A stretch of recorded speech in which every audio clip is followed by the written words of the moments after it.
80년대 들어오면서부터 공산주의가 다 붕괴됐습니다. 그런데 사실은 70년대 말까지만 해도 전 인류의 60억의 인구 중에 3분의 1이 공산주의 국가에서 살았습니다. 이렇게 공산주의가 망한 여러 가지 이유를 분석할 수 있습니다. 정치 이데올로기적인 분석은 제가 감히 할 수 없고, 문화적인 분석을 보면 공산주의의 멸망은 신뢰의 부족에 있었다라고 분석을 합니다. 일본의 저명한 후쿠야마라고 하는 철학자는 트러스트라고 하는 책에서 공산주의 멸망의 원인을 신뢰의 부족으로 꼽습니다. 이런 겁니다. 한 사람에게 일을 맡겼어요.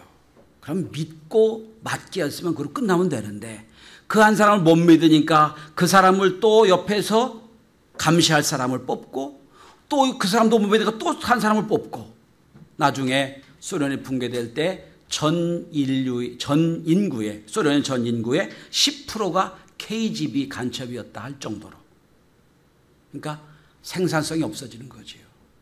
남이 일하는 것 감시하는 사람이 10%니까. 트러스트란 책에서 말합니다. 그래서 공산주의 멸망을 했다. 또한 신학적인 분석은 다르게 분석할 수 있습니다. 공산주의 멸망의 원인은 감사의 부족에 있었다라고 분석할 수 있습니다.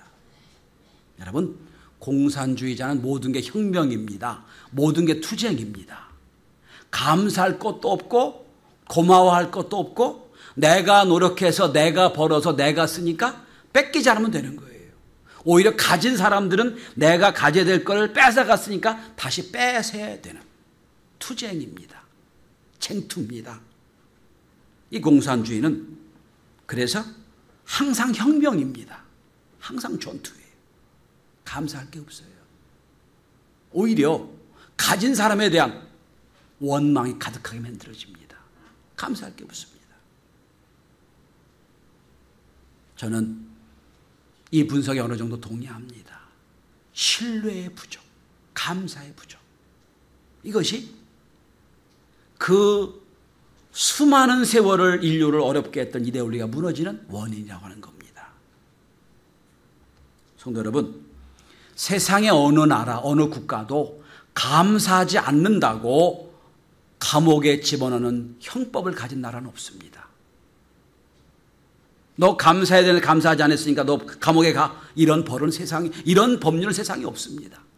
그런데 탈무드는 참 적절하게 분석합니다. 감사를 모르는 자를 벌하는 법을 하나님께서 만들지 아니한 이유는 감사할 줄 모르는 자는 이미 불행으로 벌하셨기 때문이다 하는 겁니다. 감사를 모르는 사람은 그 마음에 불행이 가득하면 이미 그 자체로 하나님 벌하신 거라는 거예요. 아마 적절한 판단 같습니다. 내 마음의 감사가 무너지는 순간 원망과 불평이 가득하게 돼 있어요. 이미 감사하지 못하는 사람은 이미 하나님의 심판을 받은 거예요. 로버트 골드라고 하는 UCLA 교수님이 자기가 수십 년간 대학에서 학생을 가르치면서 졸업 후에 그 아이들이 어떻게 자라는 걸 보면서 성공한 아이들은 학생 때부터 다르다라는 분석을 내놨어요. 그분은 얘기합니다. 학생들이 공부하는 걸 보면 5가지를 보면 그 친구가 졸업 후에 성공할까 실패할까 안다. 재미있는 지적 같아서 소개합니다. 첫째로, 성공한 학생들은 보니까 빨리 걸어 다니더라. 목표의식이 정확하다는 거예요. 허투루 시간 보내지 않는다는 거예요. 그런데 나가서 실패한 아이들 보니까 느리적 목표가 없고 적극적이 아니라는 거예요. 두 번째로, 성공한 학생들은 보니까 언제나 앞자리에 앉아 공부하더라. 우리 교회 성도도 앞에 앉은 분들은 성공할 가능성이 많습니다. 뒤에 있는 분은 제가 모르겠고요. 여러분, 앞에 앉은 게 성공하는 이유가 왜 그러냐면 선생님에 집중할 수밖에 없기 때문이에요. 벌써 여기 우리 교회가 길긴 합니다만 저 뒤쪽에 앉은 분들은 벌써 집중력이 떨어져요. 세 번째로 잘하는 아이들, 공부하는 아이들 보니까 가르치는 교수와 눈이 마주쳐 있더라는 거예요. 집중하더라는 겁니다. 저도 이제 강의하면서 느끼는 거는 학생들이 앞에서 집중하고 자꾸 질문하는 아이들은 뭔가 돼요. 근데 저 뒤에 세월아 빨리 가라 빨리 끝냈으면 좋겠다는 친구는 별 볼 일 없어요. 오늘도 말씀을 통해서 오늘 무슨 말씀인지 성경에 집중하고 말씀에 집중하면 무언가 은혜 받고 갈 겁니다. 그런데 그렇지 않으면 은혜 주시려고 해도 집중이 안 되면 안 되는 거예요. 네 번째로 잘된 아이들을 보니까 항상 얼굴에 웃음이 띄더라. 긍정적이란 뜻이에요. 늘 지금 오케이라는 거예요. 지금 감사하다는 거예요. 마지막 다섯 번째는 늘 하는 일에 적극적이더라, 긍정적이더라 하는 거예요. 뭘 시키면 안 한다, 못 한다 하기 전에 어떻게 하면 그 일을 할 수 있는가 생각한다는 거예요. 그러니까 되더라 그런 얘기입니다. 우리의 신앙의 자세, 예배 자세도 이렇게 주님 앞에 집중하고 감사하고 적극적이고 그리고 목표의식을 갖고 믿음으로 승리하는 하나님의 자녀가 되시길 바랍니다. 오늘 본문은 우리가 잘 아는 본문의 내용입니다. 10명의 문둥병자가 예수를 만났고 만나서 10명이 다 치료받았고 그런데 그 중에 한 명만은 길을 가다가 돌이켜 예수 앞에서 와서 감사했다. 그런데 유독 이 한 명, 감사한 이 한 명만은 치료받은 은혜뿐 아니라 더 큰 축복을 받았다. 이거 본문의 말씀이에요. 전 올 한 해 6월 마지막 주입니다. 상반기를 결산하면서 우리가 지난 6개월 동안 하나님의 어떤 은혜를 감사해야 될 것인가? 하나님이 우리를 통해서 감사를 받기 원하신 것이 무엇인가? 그리고 우리 하반기를 어떤 감사로 시작할 것인가? 이 말씀을 함께 나눠보고자 합니다. 특별히 다음 주는 맥주 감사 주일입니다. 무엇을 감사할 건가? 하나님이 우리에게 참 원하시는 감사가 무언가를 오늘 말씀을 통하여 함께 은혜를 나누고자 합니다. 첫째로 오늘 본문에서 가장 중요한 감사가 있다면 그 감사는 우리를 만나주신 감사입니다. 만나주신. 오늘 본문의 주인공 10명은 나병 환자, 문둥병자입니다. 문둥병자는 사회에서 격리됩니다. 가정에서 격리됩니다. 동네에서 격리돼서 따로 격리된 장소에서 그들이 살아요. 2000년 전에 치료약이 없던 그때에 접촉성 병이니까 접촉만 해도 잘못된 병이니까 어쩔 수 없이 고향과 가족과 사회에서 분리돼서 그들만의 격려받고 있습니다. 격리된 상태에서 살고 있어요. 이들은 예수 만나려고 해도 만날 수 있는 방법이 없어요. 왜? 자기 영에서 떠나는 순간 돌마다 죽을 수 있습니다. 왜? 다른 사람들 눈에 보기에는 저 사람이 왔다 갔다 다니면서 병을 퍼뜨릴 수 있으니까. 거기 떠날 수가 없어요. 이 사람들이 예수를 만날 수 있는 기회가 있다면 그것은 자기들이 나가서 예수님을 만날 수 있는 게 아니라 주님이 찾아오셔야 된다는 겁니다. 나갈 방법이 없으니까. 그런데 오늘 본문에 보니까 예수님이 사마리아와 갈릴리 사이로 지나가시면서 이 말이 들리십니다. 예수이 지난다는 소식을 듣고 나와 소리를 지릅니다. 예수 선생이여 우리를 불쌍히 여겨 주시옵소서.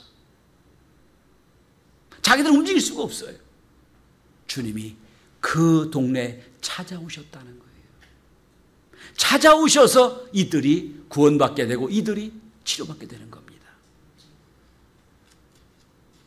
성도 여러분, 우리의 일생 중에 가장 감사할 일이 있다면 병의 치유, 문제 해결, 축복받아서 감사한 게 아니라 가장 감사할 일이 있다면 하나님이 저와 여러분의 인생에 찾아오신 감사예요. 찾아오셨다는 거예요.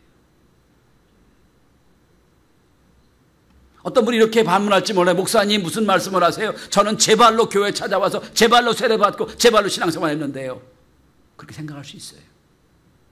그런데 그 마음 주시고 그 환경을 주신 것도 하나님이시라는 거예요. 우리가 과거에 어떤 존재였습니까?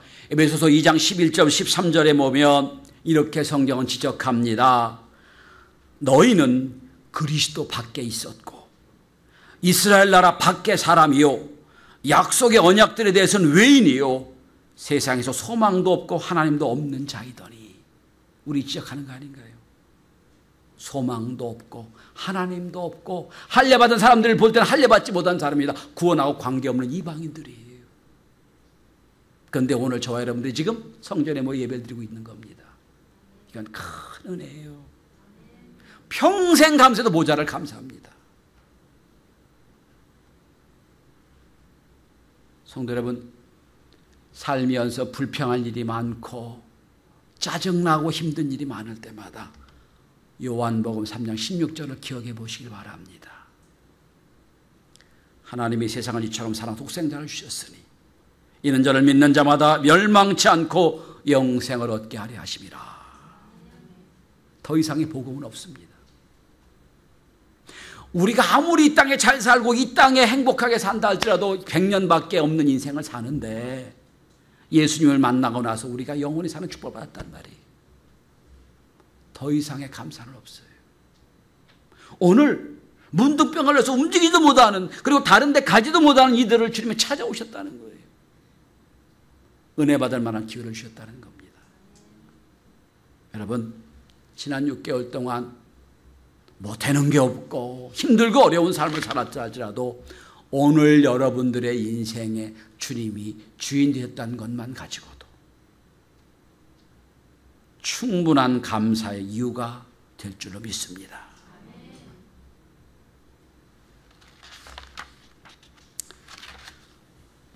이지성이란 작가가 있습니다. 교대를 나와 초등학교 선생님을 15년을 했습니다. 선생님으로 근무하면서 의문이 있었어요. 왜 우리나라는 이렇게 점점 어려워지나? 그렇게 훌륭한 교육을 받았다고 하는 아이들 왜 저렇게 잘못되나 고민을 했습니다. 그리고 생각을 했습니다. 한국의 교육제도는 잘못됐다. 바꿔야 되겠다. 생각을 하고 퇴직을 합니다. 그리고 수천 권의 책을 읽고 책을 쓰는 전업 작가가 됩니다. 이분이 쓴 책 중에 꿈꾸는 다락방, 여자라면 힐러리처럼, 이것으로 초베스트셀러가 됩니다. 작년에 쓴 리딩으로 리드하라, 이 책을 통해서 또 베스트셀러가 됩니다. 그는 독실한 크리스찬입니다. 그는 그런 말을 합니다. 만약에 플라톤이 소크라테스를 만나지 못했더라면, 그래서 플라톤도 퇴폐적인 그리스 귀족으로 끝났을 것이다. 그러나 플라톤이 소크라테스를 만나고 난 뒤에 생각하는 사람이 됐다. 우리 교육의 가장 큰 문제는 뭐냐? 생각 없이 교육받는 거다. 최근에 나온 생각하는 인문학이라는 책에서 나오는 이야기입니다. 그런 말합니다. 플라톤이 소크라테스를 만나서 인생이 바뀌었듯이 내 인생을 바꾼 두 가지 만남이네. 하나는 플라톤과의 만남이요, 하나는 예수의 만남이라고 얘기합니다. 플라톤과의 만남을 통하여 생각하게 됐고 예수의 만남을 통하여 구원을 얻게 됐다. 그는 이 만남 그리고 생각하는 것을 가리키기 위하여 순수한 자원봉사자 그룹을 만듭니다. 폴리폴리라는 그룹을 만들어서 약 2,000명쯤 되는데 소외되고 어려운 공부방 그리고 여러 지역에 다 소외된 데를 다니면서 무료로 봉사하고 책 읽는 그리고 생각하는 방법을 가르쳐주고 있다고 합니다. 여러분, 혹시 여러분의 인생에서 가장 귀한 만남이 뭐냐고 물으신다면 오늘 이 사람처럼 저도 예수와의 만남이 제 인생을 바꿨습니다. 예수의 만남 이상 나의 인생을 바꾼 만남이 없습니다는 고백이 될 수 있길 바랍니다. 예수를 제대로 만난 사람은 일상 작은 것에서도 감사를 누리며 삽니다. 제가 좋아하는 김현승 시인이 있습니다. 이분이 쓴 아침 식사라는 아주 짧은 시를 소개합니다. 이 시를 읽어보면 아주 작은 일상에서도 하나님의 은혜를 감사하는 시인의 모습을 볼 수 있습니다. 내 아침 상우에 빵이 한 덩이, 물 한 잔, 가난으로도 나를 가장 아름답게 만드신 주여, 겨울의 마른 잎새 한 끝을 당신의 가지 위에 남겨주신 주여, 주여 이 맑은 아침 내 마른 떡 위에 손을 얹으시는 고요한 햇살이시여. 상상을 해봅니다. 시인이 빵 한 조각, 물 한 잔을 앞에 놓고 있는데 햇살이 쫙 비칩니다. 그 햇살을 주님의 손길로 생각하는 거예요. 이 맑은 아침 내 마른 떡 위에 손을 얹으시는 고요한 햇살이시여. 예수 만난 사람은 매 순간순간마다 주님과 함께 하시고 주님의 나를 인도하시고 주님의 함께 호흡하는 걸 느끼며 삽니다. 성도 여러분, 우리의 인생의 길 위에서 예수님을 만나면 우리는 모든 삶의 영역에서, 모든 삶의 조각에서 주님께 감사할 수 있는 인생이 되는 것입니다. 이 감사가 여러분의 삶 속에 회복이 있기를 바랍니다. 두 번째로, 오늘 10명의 문둥병자가 감사할 이유는 믿어지게 하시는 감사입니다. 여러분 따라할까요? 믿어지는 감사. 오늘 본문이 예수님이 이 동네로 지나가는데 문둥병자들이 막 소리를 지르며 예수 선생님 나를 우리를 불쌍히 여겨주시옵소서 소리 지릅니다. 그들을 보고 말씀하십니다. 가서 제사장에게 보여라. 아니 고쳐주고 보이면 얼마나 좋겠어요. 말씀 듣는 즉시 고쳐졌어요. 몸이 다 나았어요. 얼마나 신납니까? 가서 보여야죠. 얼마나 좋겠어요. 왜 제사장한테 보이라고 했냐면 제사장은 당시는 종교와 정치와 모든 게 제사장 중심이었거든요. 제사장이 문둥병을 확진할 수도 있고 나았다가 확진할 수 있는 유일한 사람이에요. 그러니까 제사장 만나라는 얘기예요. 이 말은 무슨 얘기입니까? 고쳐졌다는 뜻입니다. 근데 아직 안 고쳐진 거예요. 근데 오늘 본문을 한번 가만히 보십시오. 여러분 오늘 본문의 14절 한번 보십시오. 가서 제사장들에게 너희 몸을 보이라 하셨더니 그들이 가다가 깨끗함을 받은지라. 깨끗해져서 나아서 간 게 아니고 가는 중앙, 가는 과정에 고잉하는 중에 나았다는 거예요. 여러분 한번 생각해 보셔야 됩니다. 문둥병자들이 자기 영역에서 떠나는 순간 돌 맞아 죽을 수 있어요. 낫지도 않은데 갔으니까. 오늘 이 사람들은 예수님이 가서 보이라는 말씀을 듣는 순간 믿음이 생겼어요. 그리고 간 거예요. 목숨 내놓고 간 거예요 지금. 왜? 예수님 말씀 믿어졌으니까. 믿어져서 출발했고 믿어져서 길을 떠난 거예요. 오늘 성경에 보면 없습니다만 10명의 사람들이 다 제각기 고향으로 갔을 거예요. 왜냐하면 고향은 다르고 격리된 곳은 같으니까 다 각자 자기 집으로 가서 자기 집 가까이 있는 제사장을 보여야 되거든요. 다 돌아간 거예요 지금. 떠난 거예요. 여러분 전 10명의 문둥병자가 받은 축복과 은혜와 감사할 이유는 하나님의 말씀이 믿어졌다는 거예요. 믿어졌다는 것. 여러분 예수님이 여러분과 저의 죄를 위하여 십자가 못 박아 돌아왔다는 거 믿어지십니까? 믿어지세요?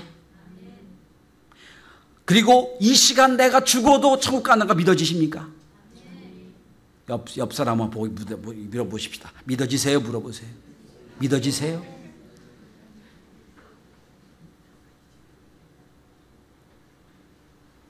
몇 년 전 일입니다. 어느 분이 자기와 가장 어떻게 보면 동생처럼 가까이 지내는 자매를 우리 교회에 전도한 적이 있어요. 공부도 꽤 잘한 분이에요. 그리고 꽤 괜찮은 분입니다. 한 1년 이상을 우리 교회에 다니셨어요. 말씀을 잘 들었어요. 그런데 1년쯤 지난 뒤에 저를 만났습니다. 뭐라고 하는 줄 아세요? 목사님, 말씀이 안 믿어져요. 결국 교회를 안 나오셔요. 그때 제가 얼마나 마음이 아팠는지 몰라요. 내가 말씀을 더 잘 전했으면 믿어졌을 텐데 내가 잘못했다. 얼마나 후회했는지 몰라요. 안 믿어진대요. 그분의 여동생을 만났습니다. 저한테 부탁했습니다. 우리 언니가요, 좀 그래요. 좀 기도해 주세요. 믿게 해주세요. 부탁을 받았어요. 안 믿어진대요. 전 그분의 경험을 통해서 깨달은 게 하나 있습니다. 성경은 믿음은 선물이라고 했거든요. 여러분, 오늘 여기 믿어진 여러분들은 하나님의 위대한 선물을 받으신 자들입니다. 감사해야 돼요. 오늘 문둥병자들은요, 마침 믿어졌어요. 믿어져서 목숨을 내놓고 가는 중간에 깨끗함 받은 거예요. 말씀은 생명입니다. 믿으면 되는 거예요. 믿고 행동하면 되는 겁니다. 이래서 이들이 치료를 받았어요. 자, 여기까지는 10명의 문둥병자가 똑같은 복을, 똑같은 감사를 갖고 있어요. 그런데 그 중에 한 명만은, 10명이 다 자기 고향으로 가서 세상을 보였지만 한 명만은 가다가 깨끗해진 것을 보고 되돌아옵니다. 되돌아와서 이 한 명만 주 앞에 와서 감사를 합니다. 그런데 오늘 본문을 다시 한번 보십시오. 예수님은요, 10명 전체가 다 이제 고침받았으면 아시잖아요. 다 돌아와서 감사할 줄 알았던 것 같아요. 예수님의 진한 안타까움이 배어있는 본문이 있습니다. 오늘 여러분 본문의 17절 한번 보십시오. 10사람이 다 깨끗함을 받지 아니하였느냐? 그 9은 어디 있느냐? 다 와서 감사하기 원했던 거예요. 그 9은 어디 있느냐? 안타깝게 부르세요. 특별히 오늘 본문의 이 주인공이 사마리아 사람 이방인입니다. 3번이나 강조되고 있어요. 사마리아로 가시다가 이방인이요 사마리아이라 3번 강조합니다. 성경은 이 얘기를 하는 겁니다. 사실은 유대인에 대해서 적대 감정이 제일 많았던 사마리아인, 감사할지 모르는 사마리아인은 감사했다는 걸 지적하고 있는 거예요. 자, 그러면 이 사람의 감사가 뭡니까? 첫째로 15절에 보면 이 사람은 입술로 하나님께 영광 돌렸습니다. 큰 소리로 하나님께 영광 돌리며,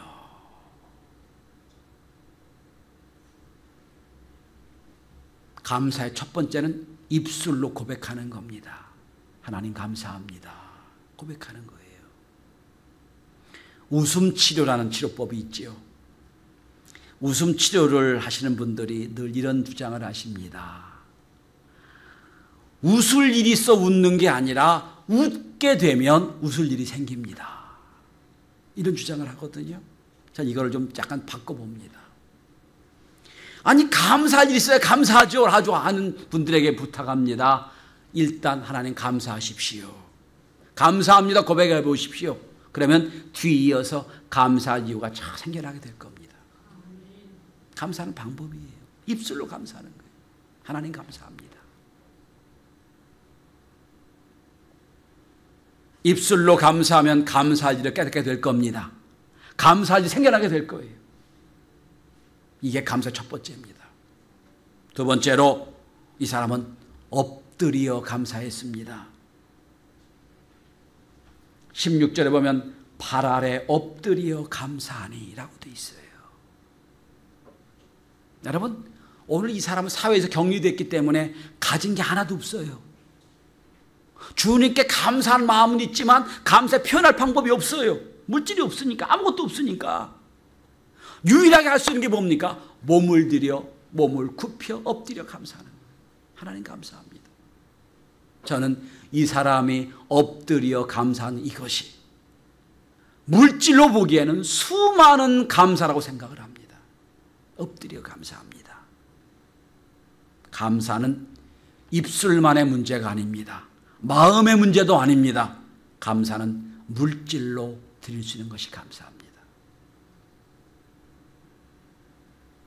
여러분, 성경에 보면 감사할 때 늘 예물을 드려 감사라고 하고 있습니다. 왜 그런 줄 아세요? 온 천지 만물의 주인이 하나님이 뭐가 부족해서 우리가 그저 작은 것 드린 걸 감사를 받으시겠어요? 우리의 마음을 보시겠다는 거예요. 마음을 보시겠다는 거예요.